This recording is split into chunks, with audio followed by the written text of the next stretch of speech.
हाँ तो दोस्त, कैसे हो? पिछले लेक्चर में अपनों ने बात कर ली थी क्या? अपनों ने चुंबकीय प्रवृत्ति और जो D block F block element था कंप्लीट किया। आज अपन जो नेक्स्ट चैप्टर की बात करेंगे वो है आपके केमिकल काइनेटिक्स, रासायनिक बल गतिकी। अच्छा चैप्टर है स्टूडेंट, बड़ा चैप्टर है। इससे प्रश्न आता है, एक 4 नंबर का बड़ा प्रश्न आएगा स्टूडेंट, जिसमें प्रथम कोटि द्वितीय कोटि अभिक्रिया का डेरिवेशन आपके वो आएगा।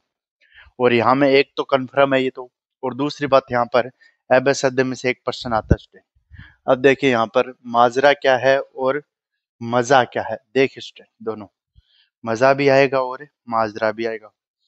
केमिकल काइनेटिक्स, रासायनिक बल गतिकी। केमिकल काइनेटिक्स, काई केमिकल काइनेटिक्स,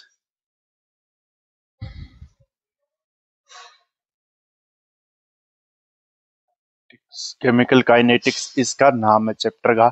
चैप्टर नंबर आपके थर्ड है।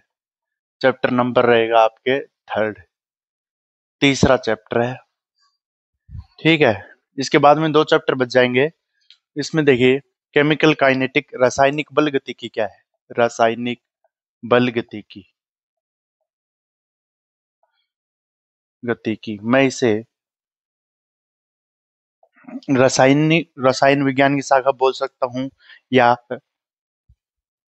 भौतिक रसायन की। ठीक है, फिजिकल रसायन विज्ञान की, भौतिक रसायन विज्ञान, फिजिकल केमिस्ट्री है। भौतिक रसायन विज्ञान की, रसायन विज्ञान की वह शाखा, रसायन विज्ञान भी अलग अलग होता है लेकिन ये मेनली भौतिक रसायन की वह शाखा जिसमें हम किसी अभिक्रिया के किसी अभिक्रिया की दर अभिक्रिया की दर व उसकी क्रियाविधि उसकी क्रियाविधि का किसी रासायनिक अभिक्रिया रासायनिक अभिक्रिया की दर व उसकी क्रियाविधि का अध्ययन करते हैं, उसकी क्रियाविधि का अध्ययन करते हैं, क्या कहलाती है स्टूडेंट? ये लिखवाने की जरूरत नहीं होती, रासायनिक बल गतिकी कहलाती है। अब देखिए स्टूडेंट, इसमें 2 टर्म आएंगी, एक रिएक्टेंट होगा एक प्रोडक्ट होगा। एक रिएक्टेंट होगा एक प्रोडक्ट होगा। बच्चे को बता देता हूं मैं, सर पता नहीं होता मैं, रिएक्टेंट अभिकारक क्या होता है, उत्पाद क्या होता है। ठीक है, ये सी सी बराबर है यहाँ पर उत्पाद। मेनली स्टूडेंट यहाँ से पढ़ाना चाहिए। ए बराबर अभिकारक, वह अणु जो रासायनिक अभिक्रिया में शुरू में प्रयुक्त होते हैं और बाद में खत्म हो जाते हैं। बी भी अभिकारक है, बी भी अभिकारक है। ठीक है, अब स्टूडेंट एक यहाँ पर कुछ चीजें देखते हैं अपन रासायनिक अभिक्रिया में, इसके ऊपर उसे उत्प्रेरक, उत्प्रेरक भी कहते हैं, उसे कहते हैं उत्प्रेरक, कैटालिस्ट कहते हैं। ठीक है, ये उत्प्रेरक होता है स्टूडेंट, ये जैसे का तैसा, जैसे का तैसा अभिक्रिया की दर को कम, अभिक्रिया की दर को कम, अभिक्रिया की दर कम या ज्यादा, या तो अभिक्रिया की दर को कम कर देते हैं या ज्यादा कर देते हैं। स्टूडेंट अपनों ने पढ़ा होगा, जैसे मैं एक मेनली एग्जांपल दूं अभिक्रिया की दर का, जिसमें अपन कौन सा एग्जांपल ले सकते हैं, मैंने पढ़ाया था आपको, राइमर टीमान अभिक्रिया पढ़ाई थी। ठीक है, उसमें रोजेनमुंड अपचयन पढ़ा था, जिसमें पीडी है, जब बेंजल्डिहाइड प्राप्त होता है उसमें पीडी उत्प्रेरक विष का काम करता है स्टूडेंट, और बेंजल्डिहाइड का निर्माण वो अपने लिए करता है। ठीक है, उसमें होता है उत्प्रेरक विष का। और कुछ ऐसे हैं जैसे अमोनिया में हेबरे विधि है, अमोनिया का उपयोग, अमोनिया बनती है तो फेरस मेटल का उपयोग करते हैं, वो बढ़ा देते हैं। रासायनिक दर कम भी कर सकते हैं, बढ़ा भी सकते हैं, याद रखना।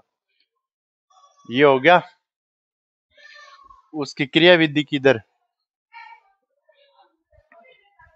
अभिक्रिया की दर कहलाती है, अध्ययन करते हैं। ठीक है, अब इसके बाद में देखिए स्टूडेंट, कुछ बातें हैं अपनी जो, इसकी मैं ब्रांचेस बता देता हूँ। इसमें अपन रासायनिक बल गतिकी है, इससे पहले कितनी ब्रांचेज होती है जिसमें अपन अध्ययन करते हैं, जो अपन ने 11th में पढ़ा है। और जो अपनों ने अभिक्रिया की सीमा, फर्स्ट आता है स्टूडेंट हम अभिक्रिया की व्यवहारिकता, अभिक्रिया के पूर्ण होने की पूर्ण होने की संभावना। ये प्रकार होते हैं स्टूडेंट, फिजिकल केमिस्ट्री होती है उसमें ये प्रकार होते हैं। एक तो पूर्ण होने की संभावना, कौन सी ब्रांच में अपन अध्ययन करेंगे, दूसरा और तीसरा, दूसरे में अपन अध्ययन क्या करेंगे। एक तो पूर्ण होने की संभावना, अभिक्रिया की सीमा, अभिक्रिया की सीमा के निर्धारण कैसे होगा, कौन सी ब्रांच अभिक्रिया की सीमा निर्धारित करेगी। और तीसरी जो है उसमें है आपके अभिक्रिया की दर, अभिक्रिया की दर है वो कौन सी क्रिया की दर, वह कौन सी शाखा निर्धारित करती है। शाखा का नाम लिखूं स्टूडेंट, बच जाएगा। ये कौन सी शाखा बताएगी, अभिक्रिया की सीमा, अभिक्रिया की संभावना, ये थर्मोडायनेमिक्स बताती है। ये कौन सी बताती है स्टूडेंट, आपके थर्मोडायनेमिक्स, जिसमें अपन ताप का अध्ययन करते हैं। थर्मोडायनेमिक्स उष्मागतिकी, उष्मागतिकी थर्मोडायनेमिक बोलते हैं। इसमें सभी अभिक्रिया या तो स्वतः होती है या असवतः होती है। डेल पॉजिटिव और डेल नेगेटिव, डेल जी गिव्स फ्री एनर्जी बोलते हैं इसे, डेल जी नेगेटिव यहाँ पर चलती है। अगर अभिक्रिया स्वतः होती है तो वह ये नेगेटिव साइन आता है, यानी अपने आप बहुत ही कम है जो स्वतः होती है, वरना ये कौन सी होती है, ये आइडियल है, लेकिन कोई चीज आइडियल नहीं है इसलिए लगे ये असवतः वाली है। अभिक्रिया की सीमा, सीमा यानी जिसमें अभिकारक की दर और अभिक्रिया की अभिकारक की सांद्रता और रसायन जो उत्पादी सांद्रता बराबर हो जाए उसे अपन बोलते हैं सीमा। और ये निर्धारित की जाती है रासायनिक रासायनिक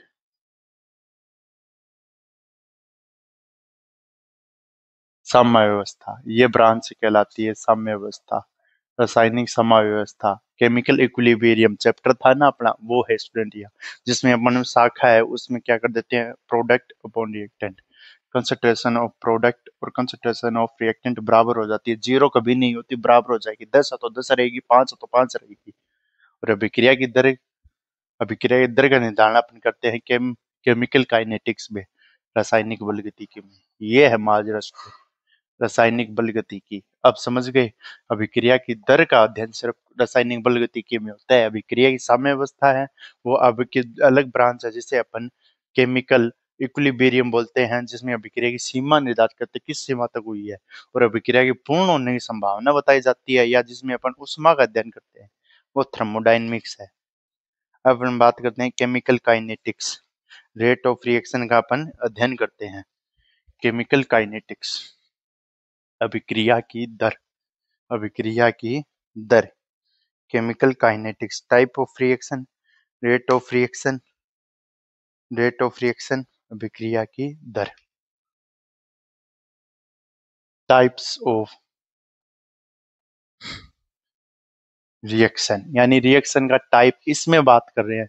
तीन प्रकार की रिएक्शन होती है, एक तो है मध्यम गति से होने वाली, मध्यम गति से संपन्न, एक मध्यम गति से जो अभिक्रियाएं संपन्न होती है, एक होती है बहुत धीमी गति से संपन्न, गति से संपन्न, इसे वेरी स्लो रिएक्शन को बोलते हैं संपन्न अभिक्रिया।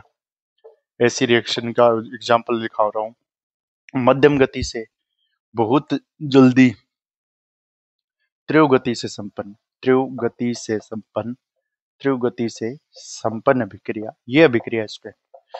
यहाँ पर एग्जांपल दूंगा, यहाँ पर दूंगा, पहले यहाँ पर देख ले। लोहे पर जंग लगना, लोहे पर जंग लगना, जंग लगना, ठीक है, लोहे पर जंग लगना, रस्ट ऑफ आयरन, लोहे पर जंग लगना इसका उदाहरण है।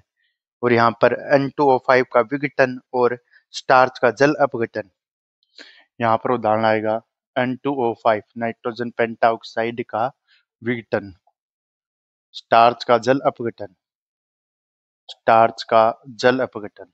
एक नंबर का क्वेश्चन है स्टूडेंट ये। मध्यम गति से अभिक्रिया होती है, उसके एग्जाम्पल बताइए कौन से हैं। 3 नंबर है यहाँ पर, इक्सु शर्करा का प्रतिपन, इक्सु शर्करा का प्रतिपन, या इन्वर्जन ऑफ शुगर यानी शर्करा का प्रतिपन। यहाँ पर जो तीव्र गति से जो अभिक्रिया जाएगी वो आपके यहाँ पर आएगी एसिड और बेस रिएक्शन और अवक्षेपण अभिक्रिया। क्षार व अम्ल अभिक्रिया, जो क्षार तथा अम्लों के मध्य जो अभिक्रिया होती है वो आपके तीव्र गति से संपन्न होती है। और अवक्षेपण अभिक्रिया, अवक्षेपण अभिक्रिया वह अभिक्रिया प्रेसिपिटेट का निर्माण होता है अवक्षेपण। ठीक है, जैसे AgCl और AgBr है। AgCl Br के साथ अपन रिएक्ट करवाते हैं HBr के साथ, तो अपना क्या हो जाता है, Br इससे रिप्लेस हो जाता है, AgH बन जाता है इस प्रकार से। तो यहाँ पर अवक्षेप प्राप्त हो जाता है, अवक्षेपण रिएक्शन। टाइप्स ऑफ रिएक्शन हो गया। अब यहाँ पर अभिक्रिया की दर की बात करते हैं, यहाँ पर आती है मेन बातें। अभिक्रिया की दर, अभिक्रिया की दर, अभिक्रिया की दर, अभिक्रिया की दर क्या है, अभिक्रिया की दर क्या है, इसे अपन रेट ऑफ रिएक्शन बोलते हैं, रेट ऑफ केमिकल रिएक्शन। और अभिक्रिया की दर है, इसे अपन आर से शो करते हैं।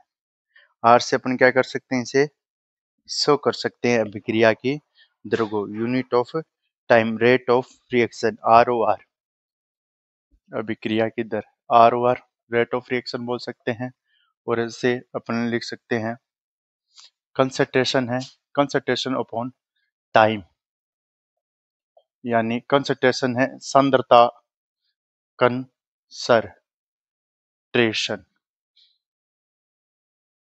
अपॉन टाइम यानी सांद्रता अपॉन समय।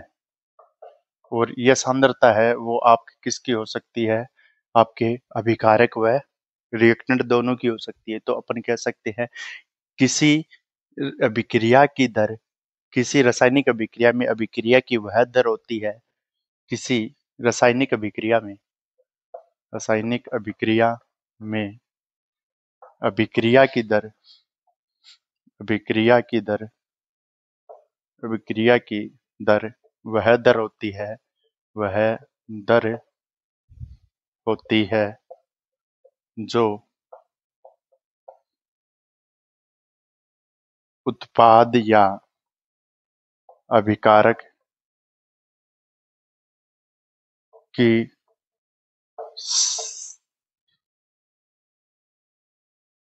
अभिकारक की सांद्रता में, विकारक की सांद्रता इकाई समय में कितनी है यह बताती है, कितनी है यह बताती है, यह बताती है। मतलब इसका साफ स्टेट ये कहना चाहता है, अगर किसी रासायनिक अभिक्रिया में अभिक्रिया की दर वह दर होती है जो उत्पाद या अभिकारक की सांद्रता इकाई समय में कितनी है यह बताती है। यानी एक यूनिट ऑफ टाइम में जो टाइम है उसमें अभिकारक की दर कितनी है और क्रिया की दर है कितनी है, रेट ऑफ रिएक्शन। अब स्टूडेंट कंसंट्रेशन है, कंसंट्रेशन अपने पास क्या होती है, सांद्रता, ये क्या होती है, सांद्रता। कंसंट्रेशन क्या होती है, सांद्रता। और सांद्रता की इकाई होती है mole upon litre, mole upon litre, इसे लिख सकते हैं mole litre inverse, mole litre inverse. ठीक है, mole litre inverse, mole upon जो लीटर होती है, यानी किसी पदार्थ के जो 1 लीटर आयतन में जितने मोल है वह उसकी सांद्रता कहलाती है। कोई भी पदार्थ है उसके 1 लीटर है, 1 लीटर है, वह उसका जो आयतन है 1 लीटर आयतन है उसमें, या 1 लीटर पानी मान लीजिए, सॉरी 1 लीटर पानी है, कुछ भी ले लीजिए जो क्वांटिटी है किसी पदार्थ की, 1 लीटर जो क्वांटिटी है उसमें क्या है, कितने मोल घुले हुए हैं, वह उसकी सांद्रता कहलाती है, कंसंट्रेशन कहलाती है। अब यहाँ पर बात करते हैं मेनली यहाँ पर। अब रेट ऑफ रिएक्शन दो प्रकार की होती है, सांद्रता अपॉन समय, rate of reaction for reactant, यानी अभिकारक के लिए रेट ऑफ रिएक्शन कैसे लिखेंगे, rate of reaction for product, product के लिए रेट ऑफ रिएक्शन कैसे लिखेंगे, rate of reaction for reactant और rate of reaction for product. इसके लिए अपन लिखते हैं स्टूडेंट रेट ऑफ रिएक्शन, इसमें डेल, ठीक है, डेल का साइन लगाते हैं और डेल अपन किसके लिख रहे हैं, reactant, del R upon del T लगाते हैं। ठीक है, और यहाँ पर minus del R upon del T, और यहाँ पर del P upon del T लगाते हैं। यहाँ पर प्रोडक्ट के लिए del P upon del T लगाते हैं। इस प्रकार से लिखते हैं। यहाँ पर पॉजिटिव साइन लिखते हैं। पॉजिटिव यानी रिएक्शन, उत्पाद के बनने की दर, उत्पाद के बनने की दर यह बताता है कि उत्पाद बना है, पॉजिटिव साइन। और यह बताता है अभिक्रिया के खत्म होने की दर, अभिक्रिया के समाप्त होने की दर या डिसअपियरेंस ऑफ रिएक्टेंट, यानी रिएक्टेंट के अभिकार्य के खत्म होने की दर या समाप्त होने की दर नेगेटिव साइन शो करता है। पॉजिटिव साइन उत्पाद के बनने की दर बताता है। अब इसको मैं निकाल के बताता हूँ स्टूडेंट।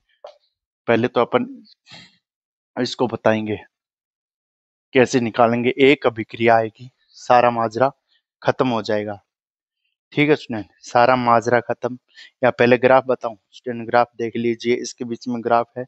फिर अपन एक अभिक्रिया के माध्यम से चेंज इन कंसंट्रेशन बता देंगे, पॉजिटिव कब आया, नेगेटिव कैसे आया।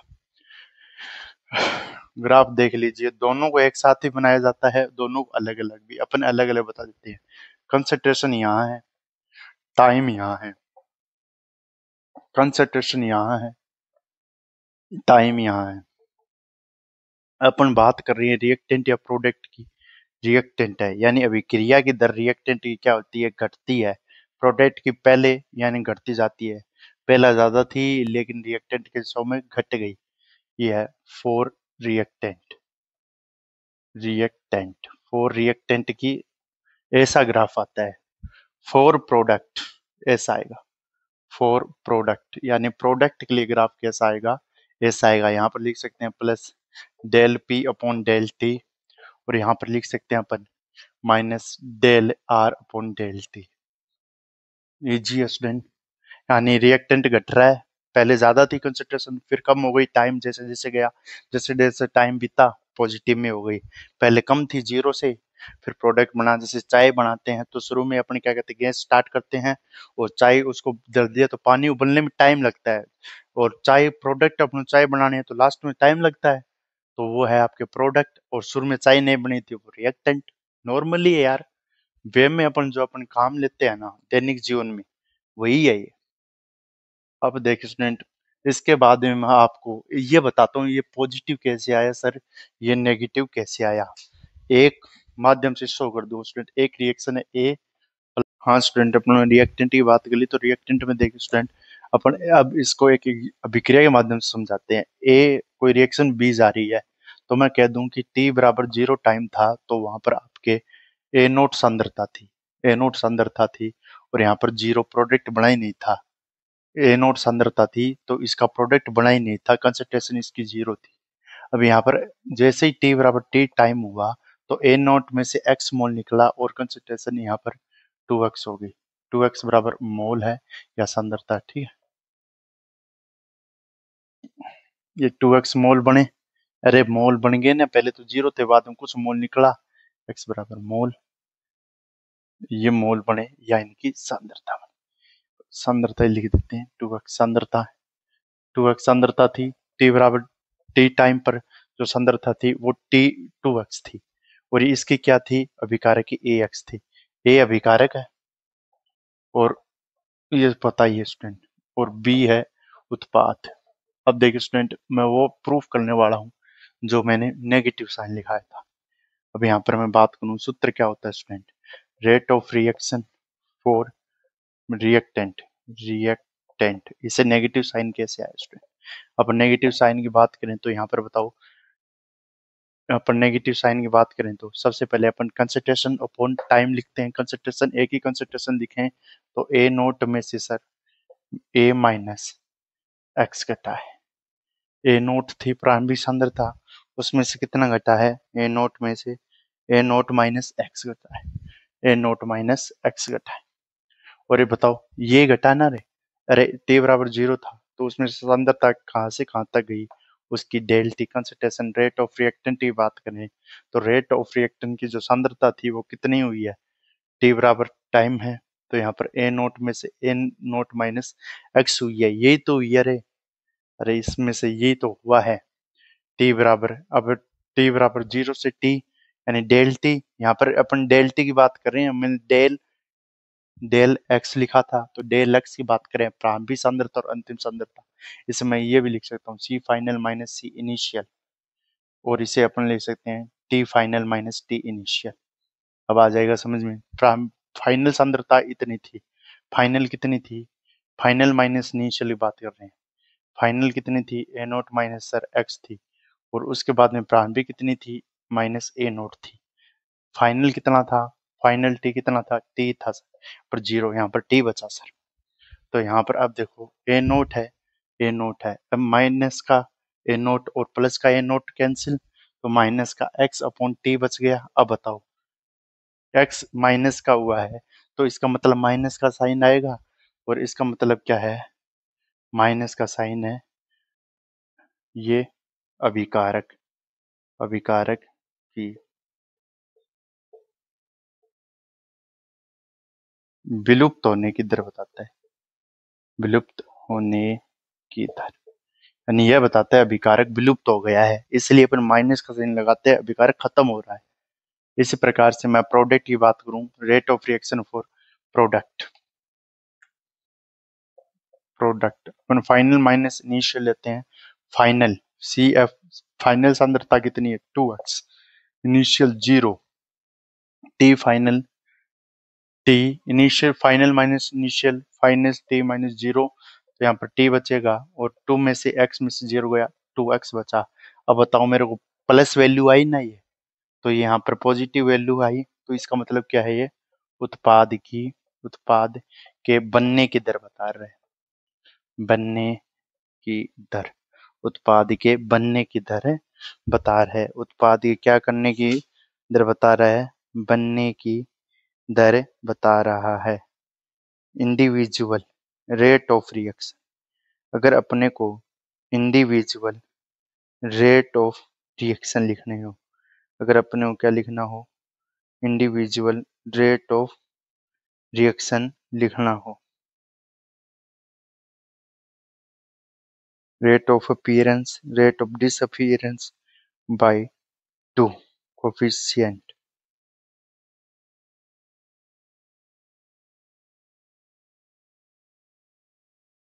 इंडिविजुअल रेट ऑफ रिएक्शन लिख सकते हैं स्टूडेंट। वैसे खत्म होना का पता चल गया और बनने का अपने को पता चल गया। अब अपन बात करते हैं student, individual rate of reaction कैसे लिखी जाती है स्टूडेंट। इंडी, प्रत्येक की अपन बात करेंगे इंडिविजुअल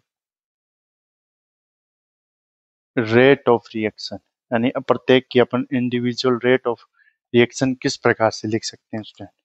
अब देखना स्टूडेंट क्या करने वाले हैं अपन, इसमें आर ओ ए अपन कोफिशिएंट लिख देते हैं, रेट ऑफ रिएक्शन ये है, रेट ऑफ रिएक्शन है, उसमें अपन लिखते हैं rate of disappearance, rate of appearance और rate of disappearance upon coefficient लिख देते हैं, कोफिशिएंट इस प्रकार से लिखा जाता है। जैसे अपन 2 का एग्जांपल लेके बताएं, तो ए है प्लस 2b है, और बना क्या रहा है, 3c बना रहा है। अब एक बात बताओ, ए है, ए में अगर मेरे को 2a के बराबर रेट करनी है, तो मैं a इंटू 2a कर दूं तो ये 2b के बराबर आ जाएगा। अरे a को है मैं 2 से मल्टीप्लाई कर दूं, a को आर ए है जो रेट ऑफ रिएक्शन है, इसे a के बराबर लानी है, तो 2 इंटू आर ए कर दूं तो a का मान आ जाएगा। अरे आर ए को अगर मैं 2 कर दूं तो a का मान आ जाएगा, तो आर ए का मान कितना आ जाएगा, आर ए का मान कितना, ये गुणा में है, ये उधर भाग में जाएगा, 2b/2, ये कोफिशिएंट आ गया 2b/2, R B by two, यहाँ पर आर बी, अगर आर बी की रेट मैं बराबर कर दूं, ये है आर बी 2 गुना है, देखिए एक एक गुना है, ए है वह किसका 2 गुना है, 2 गुना, और ए का 3 गुना कौन सा है, सी है, 2 गुना ये है, तो मैं क्या कर सकता हूँ, ए रेट ऑफ ए है, ए की रेट है, 2 गुनी कर दूं तो आर बी के बराबर आ जाएगा, तो आर बी का बराबर आ जाएगा, इसका मतलब क्या हो जाएगा, आर ए की रेट है तो आर बी बाई मेरे को 2 करना पड़ेगा। इसी प्रकार से मैं क्या कर सकता हूँ, अगर रेट ऑफ आर ए है मेरे को 3c है, rc के बराबर करनी है तो मेरे को 3 से मल्टीप्लाई करना पड़ेगा, तो RA की रेट RC/3 आ जाएगी। ये समझाना चाह रहा था। यानी जितनी भी रेट है अपन इस प्रकार से कर सकते हैं, उसको बराबर करने के लिए 2 इंटू RA कर सकते हैं, RB के बराबर होगा, ये RC के बराबर होगा। अब इसमें देखिए स्टूडेंट क्या माजरा है, रेट ऑफ रिएक्शन इस अभिक्रिया की कैसे लिखेंगे। अब इस अभिक्रिया की रेट ऑफ रिएक्शन लिख रहा हूं, यानी अपन रस समीकरण मिति बोलते हैं जिसे, उसकी रासायनिक बल गति की रस समीकरण रस समीकरण मिति अभिक्रिया की रस समीकरण मिति। अब यहाँ पर कोई क्वेश्चन भी प्रेजेंट होते हैं स्टूडेंट, अपने इस क्वेश्चन को रूम में ना जाकर अपने से पता निकाल देंगे। यानी अपन जो भी कोफिशिएंट है अभिक्रिया के आगे नहीं है तो उसे 1 मानते हैं, बाकी अपन उसको उत्पाद के रूप में यहाँ पर उसके पैरे के रूप में लिख देते हैं। स्टाइकोमेट्रिक कोफिशिएंट बोलते हैं जो आगे लगे होते हैं। रेट ऑफ रिएक्शन पूछ लिया आप, क्या पूछ लिया, rate of reaction. Rate of reaction लिख के दिखाओ आप इसकी, रेट ऑफ रिएक्शन कैसे लिखेंगे। अब बताओ स्टूडेंट, ये प्रोडक्ट है क्या, रिएक्टेंट है, ये प्रोडक्ट है, ठीक है, पहली बात तो ये। अब यहाँ पर रेट ऑफ रिएक्शन लिखनी है, rate of reaction N2O5। N2O5 की रेट ऑफ रिएक्शन जब भी लिखें तो अपने को माइनस का चिन्ह लगाना पड़ेगा। अब बताओ, मैंने बताया अपन जब भी है उसको क्या कर देते हैं, जो कोफिशिएंट है उसको 1 से भाग दे देते हैं। कोफिशिएंट 1/2 आया था ना, rate of reaction rate of disappearance by 2 लिखा था, यानी भाग में आएगा, जो भी कुछ भी आगे होगा वो वहां पर नीचे आया था वो भाग में आएगा। तो -1/2 N2O5 by T, del T, ये लीजिए कंसंट्रेशन, ये डेल टी है, यहाँ पर डेल टी दर्शा रहा है, ये है आपके रेट ऑफ रिएक्शन या rate of appearance. Rate of appearance, rate of appearance यानी अभिक्रिया क्या हो रही है यहाँ पर, अपीयरेंस, और रेट ऑफ डिसअपीयरेंस।